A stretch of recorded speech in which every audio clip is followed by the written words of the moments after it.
Hello বন্ধুরা, তোমরা সবাই কেমন আছো? আমিও খুব ভালো আছি। বড়রা আমার প্রণাম নিও, ছোটরা আমার ভালোবাসা নিও। তোমাদের আশীর্বাদে আজকে আমি এতটা এগোতে পেরেছি, তো তোমরা এভাবে আমাকে ভালোবাসা দিয়ে যেও। আজকে আমি যে ভিডিওগুলো দেবো, ওই ভিডিওর মধ্যে সবথেকে তোমাদের কোন ভিডিওটা বেশি ভালো লাগছে তোমরা অবশ্যই কমেন্টে জানিও। जादू देखेगी? हाँ। ये करके दिखाओ, ये करके दिखाओ, ये करके दिखाओ। नहीं नहीं मैं नहीं करूंगी। ले करना, नहीं नहीं ले करना।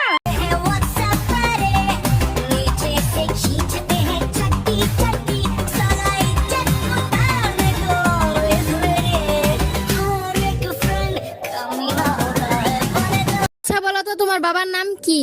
আমার বাবার নাম আলমগীর। জানো না কারো নাম বলার আগে আব্দুল বলতে হয়? তুমি সকালবেলা কি দিয়ে ভাত খেয়েছো? আব্দুল টাকি মাছ দিয়ে। মাছের নামের আগে আব্দুল বলতে হয়, এটা তোমাকে কে শিখিয়েছে?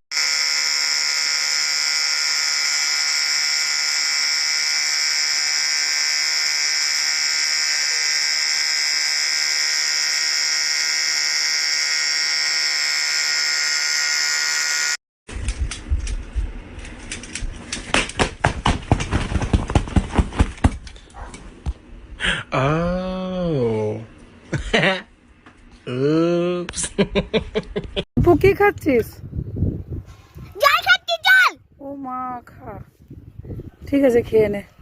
টাক মাথা চারা না, চাবি দিলে ঘরে না।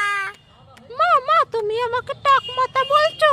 তুমিও একদিন টাক মাথা হয়ে যাবে, তখন তোমাকেও আমি বলবো টাক মাথা। হেই, আমি তো বড় হয়ে গেছি, আমি আর টাক হবো নাকি? এই জানো, আমার আংটিটা না খুঁজে পাচ্ছি না। আমার পকেটেও 2000 টাকা ছিল, খুঁজে পাচ্ছি না, ভালো করে খুঁজো তো। সারা ঘর তন্ন তন্ন করে খুঁজলাম, কোথাও পাইলাম না। এই দেখো তো, এইটা তোমার আংটি কিনা? আরে হ্যাঁ, এটাই তো আমার আংটি, কোথায় পাইলা? সেই পকেটেই পাইছি যে পকেটে 2000 টাকা ছিল। Bye bye, tata. পৃথিবীতে অনেক রকম বাচ্চা দেখে থাকবেন, কিন্তু আপনি কি জানেন পৃথিবীর সবচেয়ে কিউট বাচ্চা কোনটি? চলুন সেটাই দেখি। বর্তমান সময়ের সবচেয়ে কিউট বাচ্চা হচ্ছে এই বাচ্চাটি, এবং এই বাচ্চাটি শুধু কিউট নয়, তার কণ্ঠ শুনলে আপনি নিজেই তাকে ভালোবেসে ফেলবেন। চলুন এই বাচ্চাটির কণ্ঠ এবং তার সুন্দর মুভমেন্ট দেখি। 喂，你进不进？我终于来呀！ ম্যাডাম, বাড়িতে একজন ভদ্রলোক এসেছেন। আসতে বলো। ম্যাডাম, বাড়িতে একজন ভদ্রলোক এসেছেন। আসতে বলো। ম্যাডাম, বাড়িতে একজন ভদ্রলোক এসেছেন। কখন থেকে বলছি আসতে বলো? আমি তো আসতেই